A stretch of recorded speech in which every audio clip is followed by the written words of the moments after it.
Welcome to Inside the Firm, a podcast dedicated to small business owners and hosted by entrepreneurs, Alex Gore and Lance Cayko. Each week, they take you on their journey of how to start, run, and grow a business by bringing you inside their architecture and real estate development firm.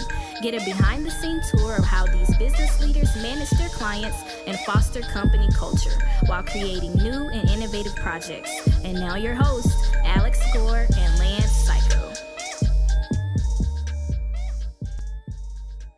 Welcome to Inside the Firm.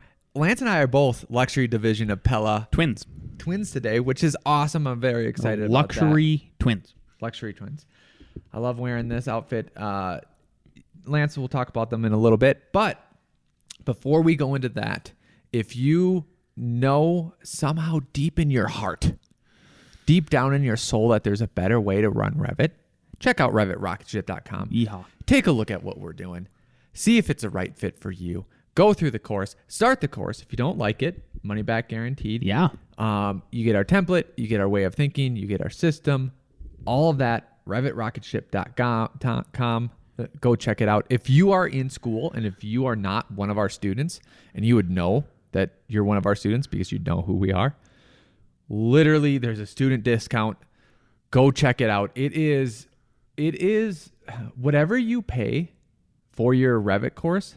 This is probably, honestly, just practicality-wise, not the amount of instructions, not how long it's going to take you.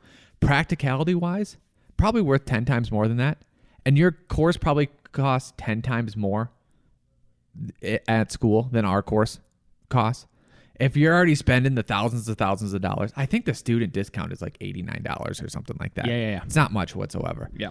Holy cow, do yourself a favor and get real practical training on how people do it in a firm and how buildings get put together. Check out RevitRocketship.com. Get it on.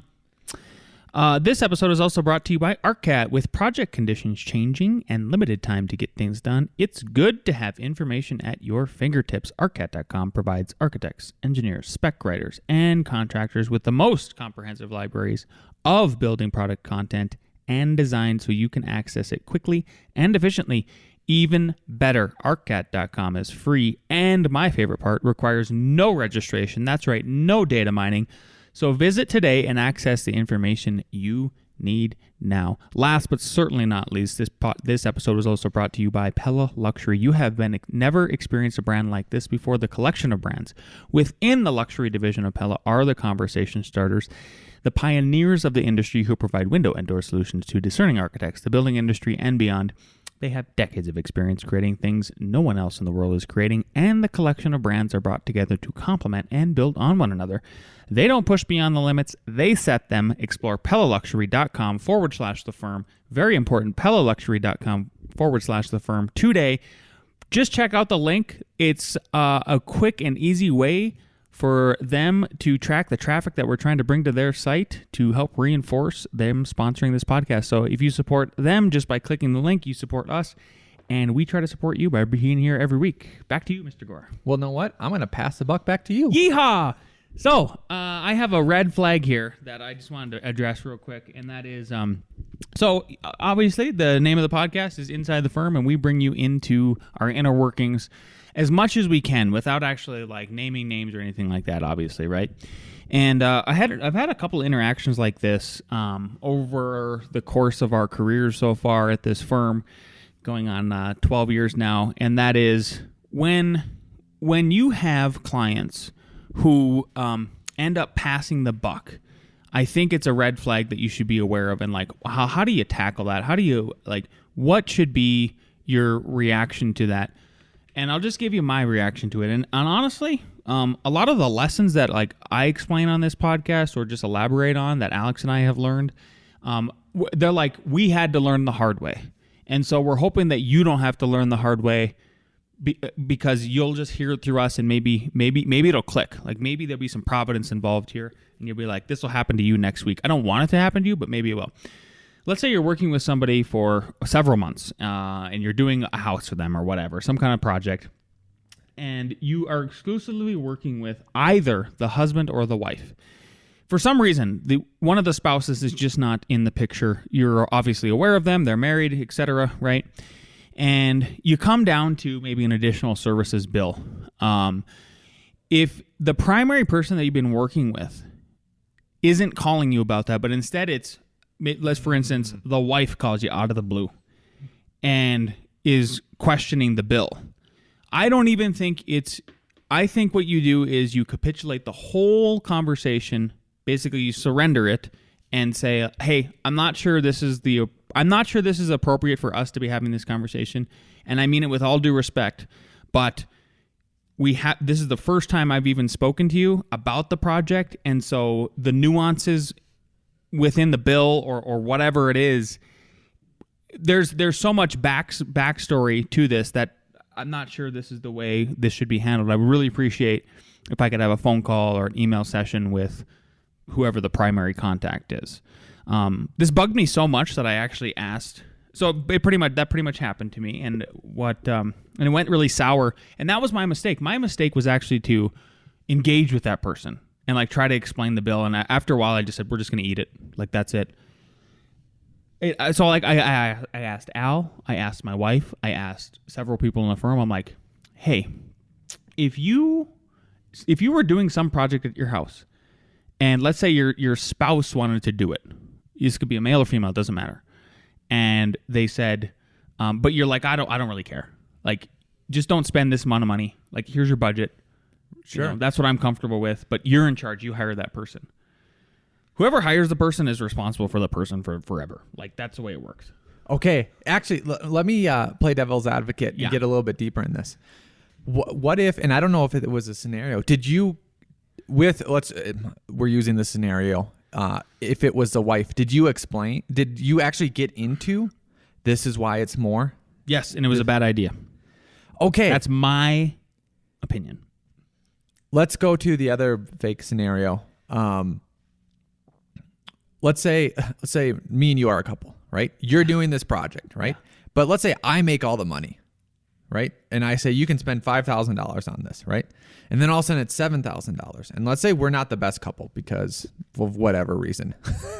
Some people can't communicate. I was just going to say, maybe we have poor communication skills in our relationship. That's actually fair. Like, people are married all the time with poor communication skills. Yep. Sure.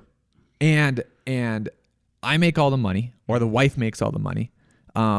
And it's now going to be $7,000 instead of $5,000. And you have poor communication, or I have poor listening skills. However, it doesn't matter. Where's this coming from? You can't explain it. And then you say, well, you can ask the architect. You can ask this person. Like, I get that. Yeah. And then I think that's exactly probably the scenario that happened. I mean, I don't know if one person makes more money than the other. I think that it's plausible that in some way that was basically how it worked out. Whether somebody made more money than the other doesn't matter. What you just said probably happened. Yep. Well, you can ask the architect. Wrong. Like, yes, you can, but really it should be the original person's responsibility. Like, they have to own up to this extra cost. Right. But then in that scenario, you did start to explain, like, this is this. Yeah. And then so it could be that, like we are doing the internal scenario where someone's bad at communication. Well, it could be the person that called you. Yeah. It could right? Be. It could be. Exactly. It could be. Yeah. So I think you go right back to the person that hired you. This might sound like common sense. And maybe this is like, I always wonder, like, what are the listeners thinking? Are they thinking, holy cow, Lance, like, you have the most weird situations happen to you? Because I went one step further than this and I thought, like, would this even ever happen again? It was such a one-off. I don't know. Maybe it will. Wait, has it happened before? I've never had this happen before. Okay. So it's one in a 10, 12-year scenario. Yeah. Yeah. But again, maybe it happens to you, listener, once in 10 years, but then you don't make the mistake I did. And maybe things go better. What you want to do is you want to avoid like bad reviews, bad references, obviously losing money. So maybe if you go a different route than I did, you can avoid all three of those things. What's the different route? Then it was worthwhile. You go straight to the person who hired you, and you say, I'm sorry. With all due respect, I'm not going to have this conversation with you. I need to have the conversation with Larry. I'm just going to call him Larry. Sure. It's not his real name. Larry, I need to have a conversation with Larry about this. So I'll just I'll write him an email and say, hey, I got a call from your wife there, and I to be frank, I cut the conversation short because I feel like this is a discussion you and I need to have together. Well, and then I'll just yes, and alternative. Hey, if we're gonna have this discussion, we need to have Larry involved, and it needs to be all three of us. There you go. You could do that too. That'd be okay. Yeah, because Larry has seen the whole process throughout the whole thing and stuff like that. Like that's where this needs to be. So yeah, exactly. Like I should have been a little more thoughtful about that. But instead I was more reactive. Yeah. That makes a lot more sense too, because maybe Larry is telling Jane some stuff, but forgetting X stuff. And then if you have it all together, you can remind Larry, like, remember about this. And he's like, oh, yeah, honey, I didn't tell you about that. And then, oh, okay, that makes sense. Yeah. Yeah. Exactly. Which would have been fine. But you can't just segue it over to one person. You can't pass the buck. Boom. That was the whole thing. You can't pass the buck. And if they do, ring back in the people who made bring the buck back in. Bring it back in. All right. Yep. Okay. I have something for you just because we've been talking about it. I swear we've looked at this graph before. More charts? Yeah. Have you right? This is a price chart, so if you want to see it on YouTube. You sure the microphone's going too? Oh yeah. All right, he's good. Yep, it's going. This is price charts of U.S. consumer goods and services and wages from 1997 to 2007. Wow. Sorry, 1997 to 2017. Haven't we already looked at this one? Yeah, I saw this going all over Twitter too over the week. But hey, just think if they did it to 2022. Oh God. You know what I mean? Like I think. But the TV says inflation's only 10%.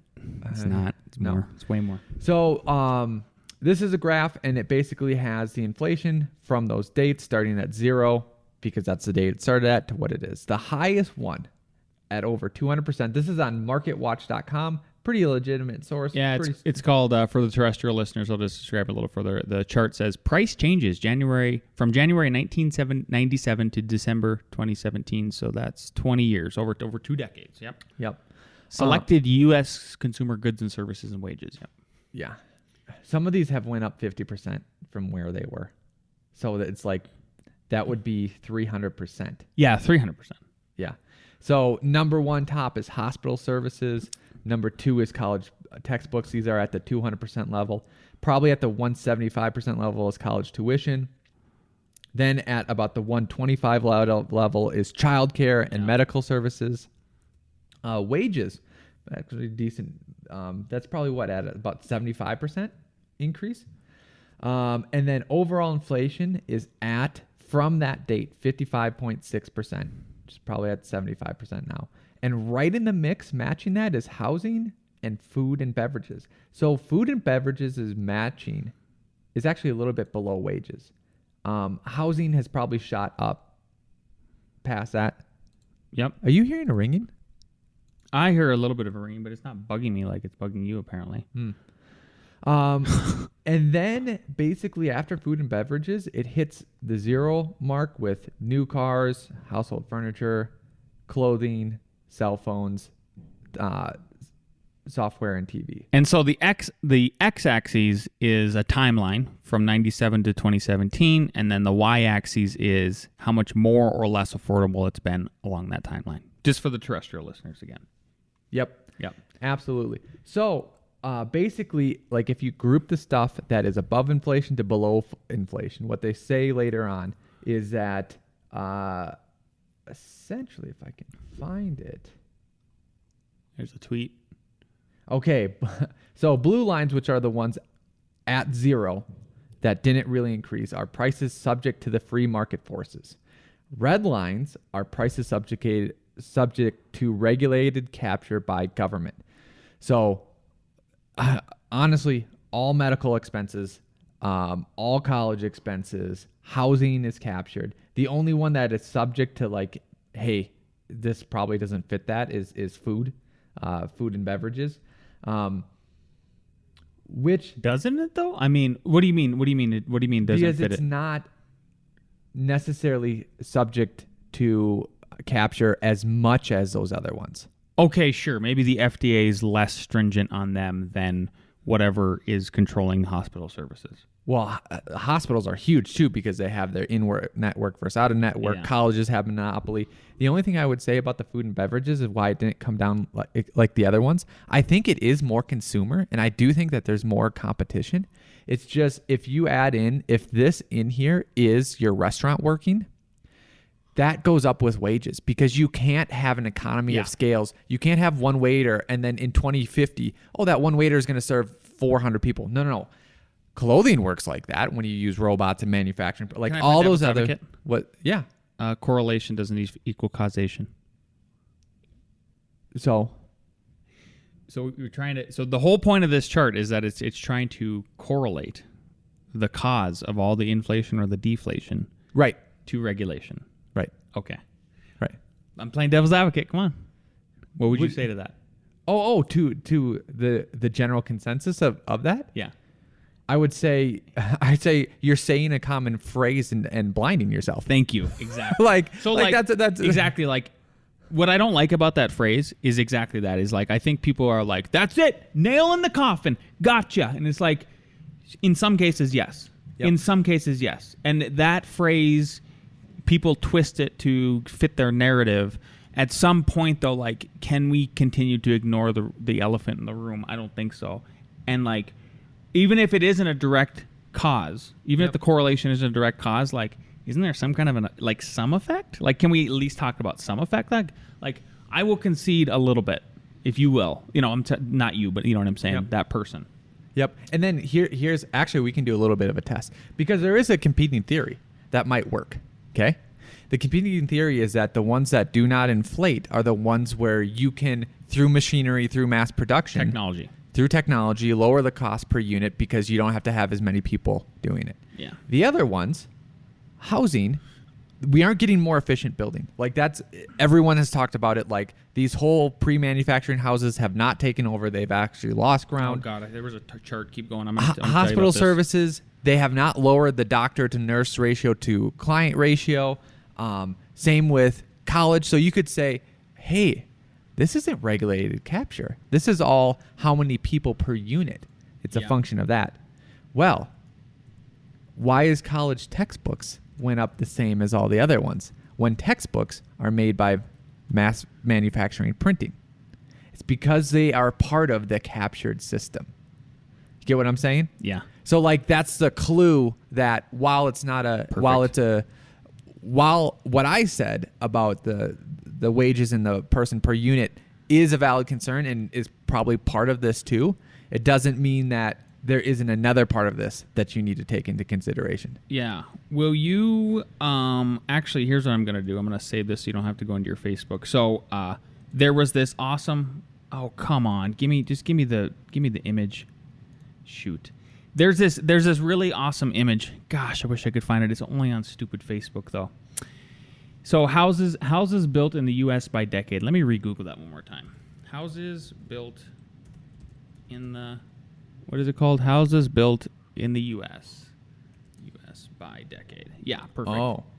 And this, I don't know where I saw this. Somehow it was floating around social media. Gosh, it's still on stupid. Here we go. That's good enough. This is good enough. I'm going to open this up so you don't have to open up your Facebook. Here. Do this one. Perfect. Yeah.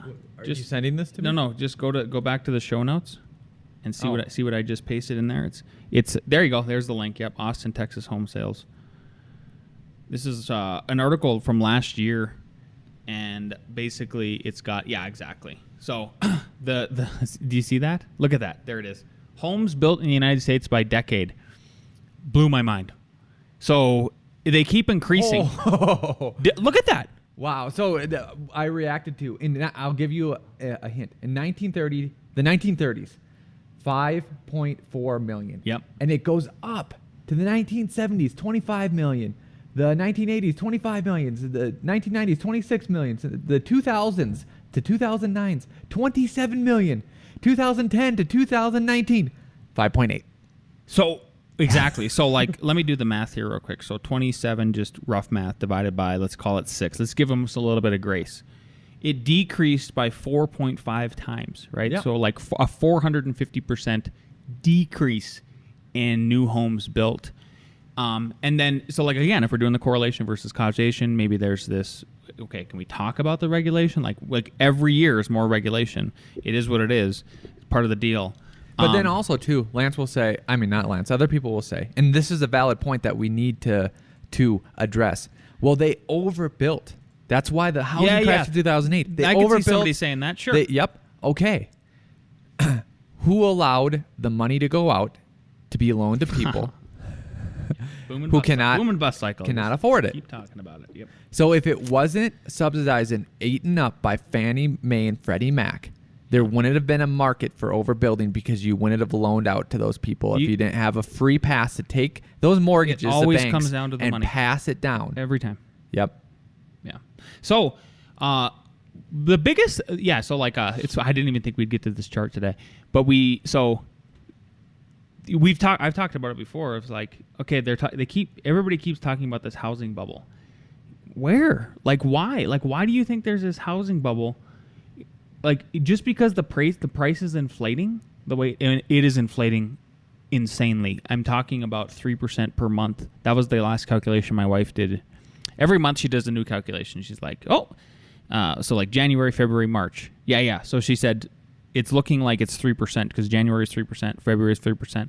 That is a lot because then you keep adding that up over the whole year. And let's say it keeps up at 3%, like that's 36%. Yep. Like what other kind of investment, if you're a real estate investor, what other kind of investment could you even do right now? It even almost blows Bitcoin out of the water.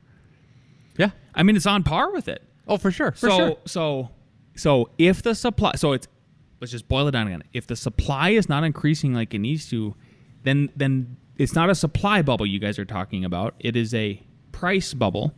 But then my next question back to that person who says, fine, it's I'm talking about a price bubble. Okay. If you're talking about a price bubble, I would argue that that price and that increase is just a reflection of the hyperinflation. It's just a reflection of the market actually responding to people taking their money, putting it in real estate as a hedge, and it's driving up the price. Because every day the dollar's more worthless. There's just no way around it. Okay. Do you want me to... Now go... You have one step further than that? Yes. Awesome. I know exactly where the bubble's coming from. Okay. I know where the bubble's coming from. So take your macroeconomic view because it will relate to this. Okay. If what's happening in the world right now, meaning that a second currency, probably the yuan, will start to rival the United States over the next 4 years. Yeah. Oil will be trading in it. The French might trade in it. They're already talking about it. Yep. Don't believe me? I'm serious. Yep. Go look it up. What does that mean? That means that for the first time in 60 to 80 years, there's competition for global money reserve currency to the US dollars, which means now that there's competition, you might actually have to do something that makes sense. Right? You might have to, because now you get to choose. That's the best part about competition, right? Right? Now it forces the literally forces the truth to come out. Yep. So now instead of the US just blatantly printing money, blatantly inflating stuff, trying to hedge against it and then making rules against it. I'm not saying that they're going to make smart policy decisions, but let's say there is true competition. Here are your options. The U.S. can keep doing its same thing and keep devaluing its currency, which is probably what will happen, right? But if we're talking about where the bubble exists in prices, if they actually make sound financial decisions and shore up our currency so we have so that people want to come to our currencies, all of a sudden you limit the supply. And if you limit the supply, then people can't afford those houses. So that if people can't afford them, the housing prices come down. That's where it will come from. Yeah. But that's banking on them making wise policy decisions. Oh, you had to take. I don't know exactly. I'm up here, Lance. No, I know. I know. So Al had to make maybe 3 leaps there. Like that was like so. Like sure. That's why it's so. Okay, maybe. Yeah. I'm with you. Yeah. Maybe. Hey, okay, I've said it before. I could be completely wrong. They could install this new currency, the CBDC. You should look it up. There's a white paper on it from the Fed in 2015. Basically, it'll be the digital dollar. Like, we already there, but it firmly secures. Like, what would happen is they would make all paper tender illegal. Just illegal. So it basically resets the currency. They peg it to something. And if the Federal Reserve actually released a white paper on it in 2015, so it's already in play. I don't know what that means, other than I don't know. Yeah, I think it will be the policies of that currency will match the policies of the current currency. There you go. I just want to jump to a total different subject since I'm recording my screen. Good. And you can see it right now. It is Minneapolis versus St. Paul. This is a great comparison. If you don't know, their city is right next to each other. Can you make it bigger? If you're gonna, there you go. Good enough. That works for me. Yep. So Minneapolis, I believe, did rent control, and St. Paul did not. So this is a graph of how many multifamily building permits were made in Minneapolis for St. Paul. Holy cow! From 2020 to 2022. St. Paul passed it. Sorry, St. Paul made the rent control because St. Paul is in red. It went from 1,200 to 200. It went 1,000 units. 1,000 units out of 1,250. So a 500% decrease, if you want to think about it that way. Yep. Too. Yep. Minneapolis went from 750 to went up. 1,200, and someone probably said this is supply and demand. Like it's not because of rent control; it's supply and demand. Like exactly, that's what we're saying. Yeah, that's exactly what we're saying.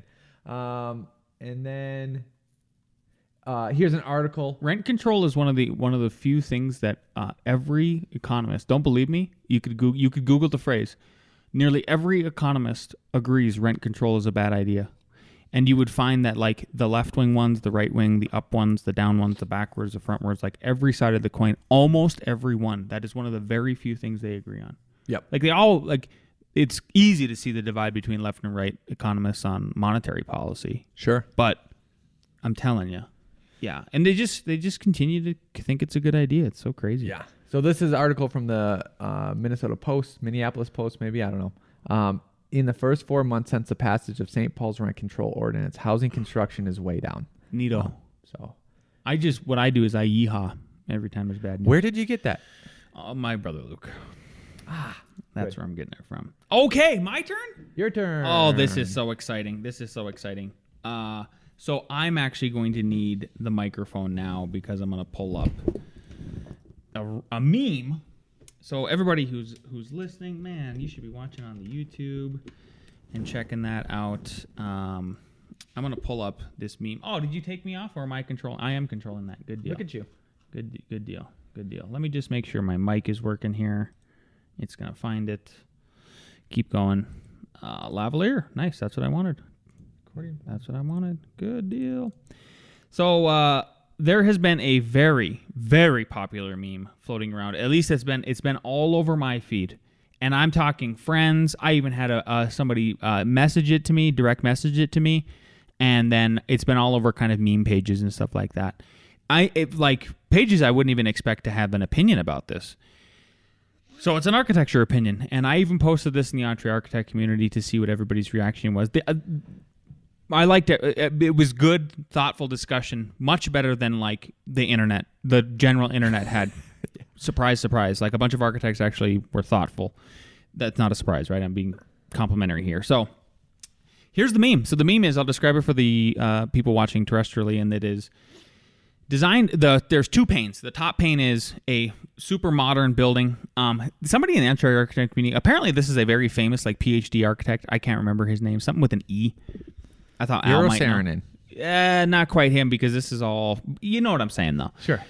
So the top image is this crazy postmodern, not crazy. It's this very postmodern looking building. Imagine all kinds of boxes and slits and nothing really makes sense to, let's say, the layperson. And then it has a little caption over it that says, designed by a PhD, 1975. And then the bottom pane is old stone house somewhere, I gotta guess, probably somewhere in like Europe, because we don't have stuff that old here. Ireland. It was just St. Patty's Day. It's Ireland. There we go. We'll say it's Ireland. And it says, that caption says, built by illiterates, 1500. So, you know, if I had to take a stab and a guess of like, well, what are people posting this meme for, right? they're posting it because like they're trying to say that just because you have more education doesn't mean the product you're making is better than the other. But my question is to everybody is, well, why do you think the older building is better than the newer building? That's where you're going with this. 100%. And so, you know what the answer that I got was from most people was old building better because old. Really? And which I said, okay, fine. Let's say old building is better because old. Then if I'm going to take that to its logical end, the logical end is the caves that were built 2 million years ago by Africans, and you can look it up. Look up caves built by Africans 2 million years ago. It's the oldest. Whoa, that's a long time ago. Exactly. Yeah. That's their theory is when it was built that long ago. But or any cave. Like now you could apply it to any cave. Let's say that isn't one. Fine. Find one that's even older than. Find one that's 1 million years ago in Europe. 100 million years ago. I don't care. Well, that's a dinosaur. Anyway. Whatever. Come on. Yeah. So I'm just saying, if your argument is because it's old, it's better, then your argument is the oldest cave on Earth is better than some of the best, like Frank Lloyd Wright's work. I need you to have a better argument than old building old, thus better. Like, okay, fine. Now, like example, I'm going to do one for you, Al. Like, yeah. Okay. If old, like that's your argument. Here's my argument. Which one is going to have better natural light? Which one? Here's another one. Which one is going to be better insulated? And then I'll even play devil's advocate and go like, fine, old building better. And if your metric is old building better because old building 500 years old, okay, and it was built with better materials. All right, let's just talk about the roof. This roof looks like it's sagging to me in the old building. This roof looks like it has cedar shingles to me. They look like weathered cedar. They could be something else, but to me, let's just assume it is. Yep. And let's assume the other roof, the flat roof, let's say it's concrete, and then let's say there's a membrane of EPDM over it. Sure. Okay? I would put money on the new building, that roof, to last longer than the old building roof. And if this is the idea is like there's no maintenance done on either. We're setting the timer, boom, right now. March 18th, 10, 11, 09 Mountain Standard Time. Clock starts now. No maintenance on either roof. I will put money on the new roof, outlasting the old roof. And then when the old roof falls in, what are you left with? 4 walls, no roof. If you don't have a roof on this house, you don't have a house. Yeah. So I want tell me, am I crazy? Well, obviously, look at your hair. It all comes down to perspectives, and then after you realize that, and I'll dissect that, it's what perspective matters more. So, for example, ooh, I like this. I was going in your same direction of like, oh yeah, I like the bottom one better, and then I literally saw that huge window up there, and it's like, well, if I was on the inside, I've been to Europe, I've stayed at Airbnbs in these old places. I've stayed in a castle from the 1600s. I've same moldy, smelly. No, they kept it up, but keep going. Anyways, it makes sense why a lot of people go for the old picture, because what it says is, oh, that's a story. Like literally, like that's Rapunzel. That's a story that has heritage, that has history. It honestly has proportions. It has human proportions too. Human proportions. Absolutely. And you are looking at the exterior picture, and it looks like literally like it's a good reminder about why it was also built with human proportions. There's no mechanical equipment. Well, I mean, there's some, but like, yep, people were limited, vastly more limited to what they could build with. So they literally had to build with like materials that were proportional to an actual human, lifting them and putting them in place. Yep. Now, this beam behind me, if you're watching on YouTube, like, that beam didn't exist back then. Number one, we didn't have the factories. Number two, like, there's no cranes. I mean, you could do a lever and pulley system, but like, I couldn't call like I did to put this beam in place that one day. I couldn't call American Crane and be like, "Can you be there tomorrow at 9?" Couldn't do it. Yep. So, well, I was thinking about like Rapunzel, but like even like Shrek. Like I'm sitting outside, I see everything that's associated to good and makes aesthetic sense to me on the bottom one. On the top one, I look on the outside and it doesn't make that much aesthetic sense to me. Even me who knows aesthetics, like that's literally my job. Look at his beard. Exactly. But that's what they're judging at it. Is that perspective worth it? Or are you asking the question like, okay, if I had to live in one, which would I live in? Oh, actually, and by the way, when I asked, so it was on a bunch of meme pages, and then I had a couple friends post about it, and then all I did is I went into the comment section and asked, why do you think it's better? And all the answers I was getting was, because it's old. Because it's old. Because it's old. Because it's old. Well, is that it? I mean, if that's it, okay, fine. Then I took it to its logical conclusion. When I posted it on my own page, which is a private post, you couldn't find it publicly. And private in the sense of like, it's just friends of whoever's on my Facebook or whatever. When I posted that, I said, aesthetics aside, tell me why one is better than the other. Yep. So I took aesthetics completely out of it. Yep. Because I think aesthetics are not an argument. Aesthetics are not an argument where I think we can have some there's going to be more openings in an aesthetic argument for subjective opinions than there is an objective opinion. And the objective opinion is the example I gave you about the roofs, it's kind of, or like insulation or money or whatever. Yeah. But like a real hard metric, This comes down to it, and this is why some people are trying to find a middle ground. Aesthetically, yes on the bottom one, especially if the inside is all wood, and especially if it's not... In the 1500s, when they made that, all the spaces are cut up into 10 by 12 spaces. Like, just that house in particular, because I know how wood spans work and things like that, right? But up there, on the other one, you can have 20-foot spaces, you can have bigger spaces, you can have better windows, bigger windows, more insulation, stuff like that. Everyone wants the aesthetics of, I love the feel of stone and the look of it. I love the feel of wood and real material. Yeah. But they want the functionality of modern systems. A stone wall is not functional as a barrier, right? Wood for floors are great, I but can't they're imagine expensive. the penetration of water that would come through the stone walls, the draftiness, get out of here. Yep. So then it's like, oh, well, why can't we make the old aesthetic meet the new functions? It's like, okay, you can. Let's remake that now. Now you're going to make some sort of wall behind it. You're going to have some sort of stone. And now you're making two walls instead of one wall. And now that price just increases. And now you're having an expert stone layer. Place all those stones together because they're all different sizes and they have to figure it out. And you just can't do them randomly. And now you can't just literally the normal person that just makes straight bricks and stuff like that. Even though there is skill to that for sure, 100%. Yeah.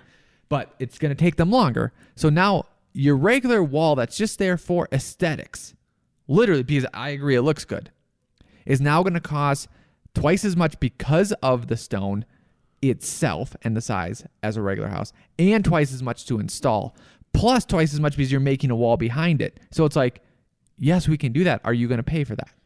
So all the people complaining, it's like, I would happily make a modern version of that with big windows, with large open spaces that actually function.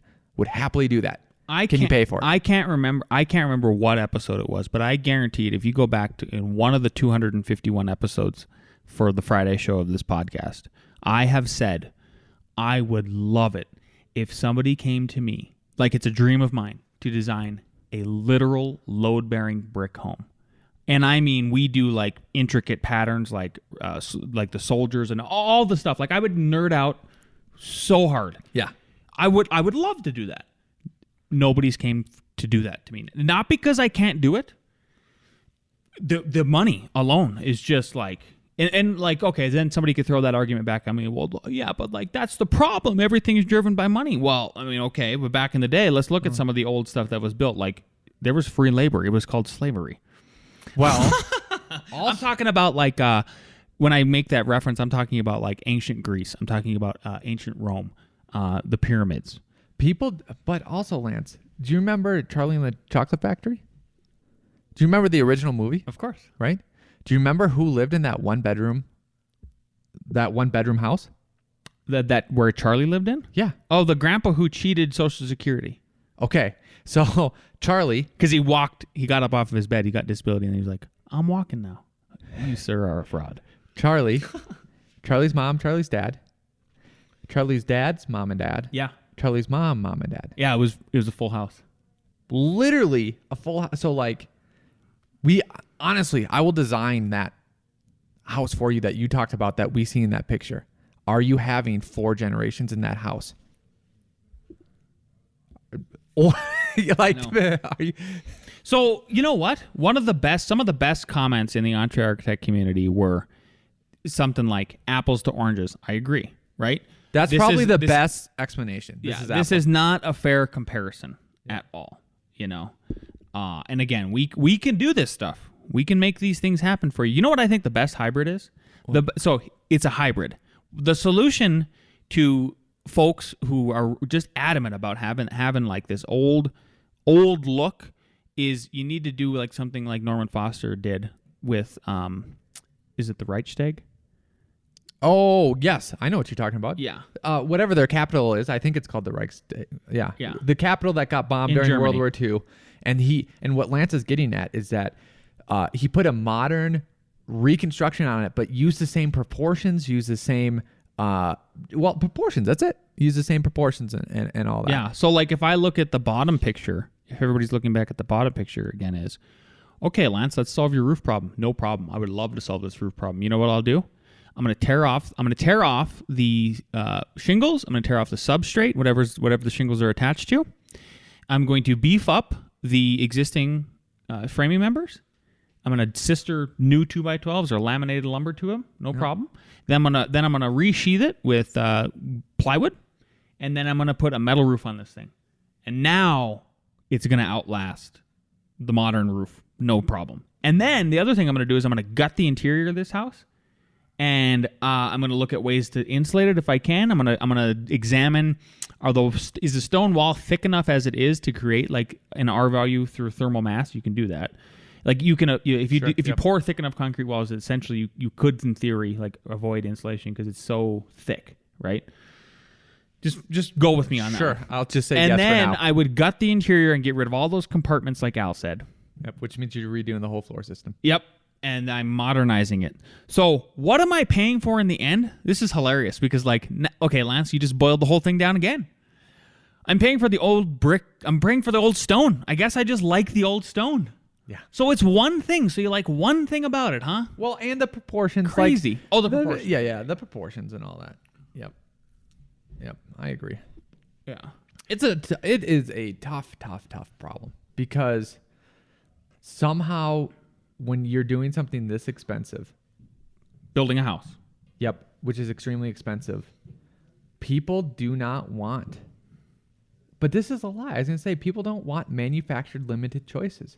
But they do have manufactured limited choices. The main people that live in home live in suburbia, which all architects have a bad rap. I love it. Same. My garage faces front. I'm okay with that. Yeah. But how do you it's? We literally couldn't go into all the problems. Like, how do you make that on a mass level? It's so hard. It's hard to do. Yeah. Yeah. Well, one good idea is if you go to our blog. So the other reason why I was bringing this up is I guarantee you architects, I'm going to switch over to our blog here just so everybody sees if they're following along on YouTube. If you go to About and then F9 Sustainability, I think this is where it's at, right, Al? And if you go down to the blog, where's the blog? Is it right there? Yeah. Sustainable blog, there's a little button. So it's f9productions.com/sustainable-review. If you click, there's a YouTube video that Al, I think you put this in there. Yes. Alan, Well, I mean, someone else did. somebody I else, told but them to. okay, cool. Close enough. They embedded this awesome video, and it's called This House. I'll just click on it. We won't watch it just so I get the full title. It's called This New House Has No Drywall, No Insulation, and All Wood. Shiplap interior. It's got 1 million views on it. I don't know when it was posted, but it doesn't matter. This is a solution. This is a really good solution because if you look at the house that I had up there, it was all. Let me pull it up one more time just to pause that. There we go. If you look at the video and just glance at the house is modern from the outside, literally in every way. It's clean. The materials are clean. The proportions are clean. It's white. It's black. It looks like a farmhouse. Like it's a classic, what everybody wants is modern farmhouse. And then you go on the inside, and you have to look at it because the studs are exposed on the inside. Then they sheathed it with shiplap, and then they painted it white on the inside. It looks like an old farmhouse. It's kind of the best of both worlds, and it's cheaper. Like, it's killing all these birds with one stone. And I was kind of a skeptic at first when Al showed it, but like then I got into a phone call. Then I had a meeting yesterday, and I'm done screen recording now. I had a meeting with a client yesterday, and he was talking about all this stuff, just like every client does. So this is how it matters to the architects beyond just like us arguing architecture is. You're gonna everybody has these clients. They come to you and they say, "Well, what about shipping containers? It seems like it could save money. What about precast concrete? What about, I don't know, name something. CLTs. CLTs, cross laminated timbers. All of these things. And what my conclusion is that the phrase I like to use now is, all of those solutions basically are a new wheel. Somebody has reinvented the wheel. And every time we reinvent the wheel, at first it's very expensive. It's a new wheel, right? The key is to tweak the existing wheel. So what that solution does in the YouTube video, that inside out house, let's call it that, it just tweaks. It just tweaks the wheel. It's still sticking with stick frame, right? It's still doing all of those things, but it's just tweaking the wheel, and it made the wheel even turn faster. And I love this idea. The hardest thing in our area, so hard to hit energy requirements for insulation values. So hard to do. And then I think the only way you can do it is basically by adding solar panels, and then you make it the same cost or a little bit more, which might be worth it in the end. I still am waiting for, like, what is the Tesla solution? Meaning, like, we have internal combustion engines. Now we're going to have electric cars. And I'm not saying they're going to take over all, but they'll probably take over, let's just say, 50 to 75% of the market, right? What is that idea for houses? I know. Gosh darn. What is that idea? And the 3D printing, I mean, what is the idea? The 3D printing isn't it? Because, again, that's inventing a wheel. So maybe in the future, but not right now. It's not an instant solution. I'm tweaking the wheel. 3D printing house. Lake Flato just did one. It's been all over the news. Did you see this? 3D printed house. I think it's. Let me look in the news real quick. Are you going to do Lake Flato? Yeah, I was just wondering. There it is. Yep. Yeah. So I'm sure everybody's seen it. It's, I guess, 2 weeks old or something. But Lake Flato just made one with a company called Icon, and it's cool. Still, like, what I do like is, man, most of the walls are 3D printed. The rest is glass, and then the roof is something completely different too. I guess that's reducing it. But like, this is Lake Flato, so like that isn't a solution for the masses. That is love you, Lake Flato. That's no. You guys are just that good, is what he's saying. I mean, and not expensive. So. You know what I want to do? Here's my idea. What? Just as long as we're talking, 3D printed walls, CLT floors and roofs, and then glass in between. Sure. But still, it's going to be more expensive. Makes more expensive. It's still cool. Yeah. Anyway. And then wireless switches. They make those now. Yeah. Which is cool. Yeah. TJ had them in Florida. Yeah. Speaking of Florida. Okay. We have a friendly little read from our best friend down there in Florida. Crushing it. Here's Nick with Nick Reads. Hello, best friends. I hope you all had a great week this week. A reading. Fuck people.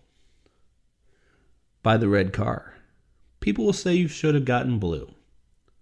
Start a business. People will say you should have gotten a job.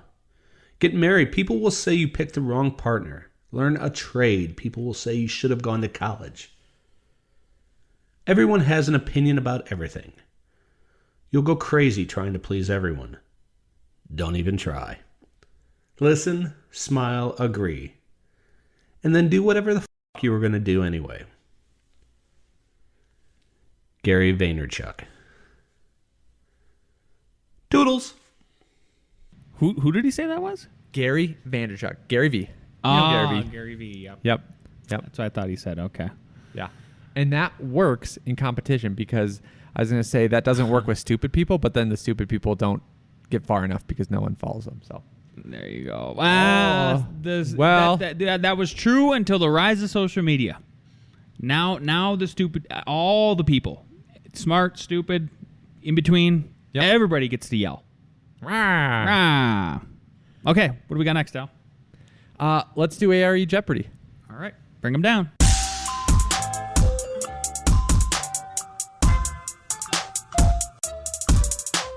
Question number 1. Wood furring strips for exterior metal veneer panels must be ... Is it A, 2 inches thick, B, pressure treated wood, C, 2 inches tall, or D, fastened every 12 inches to the framing wall? I know. You probably know. Anybody who worked on Mark II should know. All right, here we go. A, D, D, D. The answer is Pressure treated wood? pressure treated wood. Yeehaw. Yep. The 12 inches, like, framing walls are 16 inches That or was an 24 easy inches clue. on center. Yeah. License revoked. 2 inches, License 2 revoked. inches tall, another easy clue. Then you're down to 2 inches thick and pressure treated wood, and it's like, well, why 2? I mean, Yep. yeah. Question number 2. Interior masonry veneer adhesive material must have a shear strength of at least how many pounds per square inch? Now, I don't expect you to get this right. I just thought it was interesting that there's actually like a standard for it. So think about, this isn't going to help you on a hint, but like interior veneer masonry normally has to be 15 pounds a square foot weight-wise, or else you have to do something else structurally, or else you're doing a ledger, right? So it's interesting that this is the answer for how much adhesive strength it has to have. Is it A? So these are pounds per square inch. Is it A, 15? Is it B, 30? Is it C, 50? Or D, 100? How many pounds per square inch?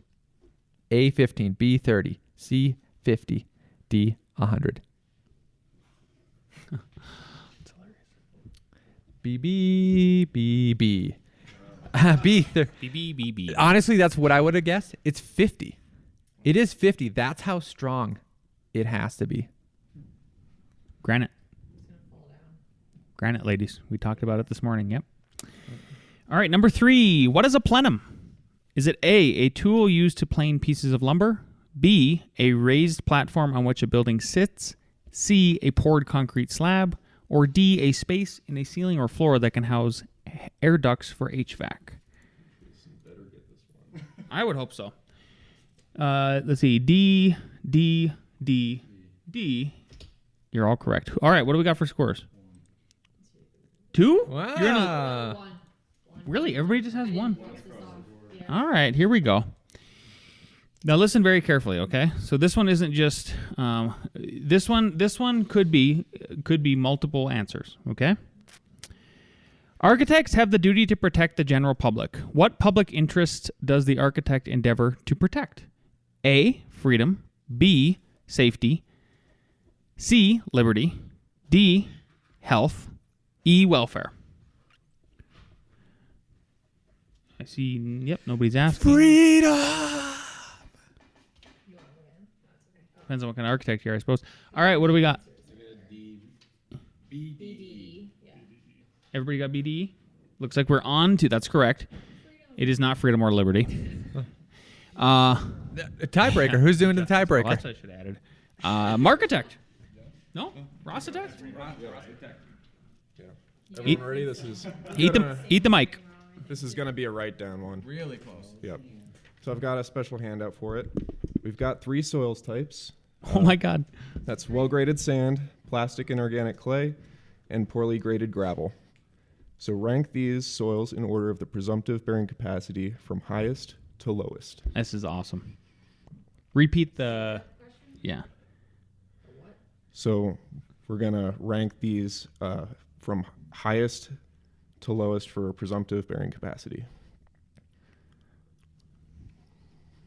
And for everybody listening, I'll just read them off. So they are SW, well-graded sand, CH, plastic inorganic clay, GP, poorly graded gravel.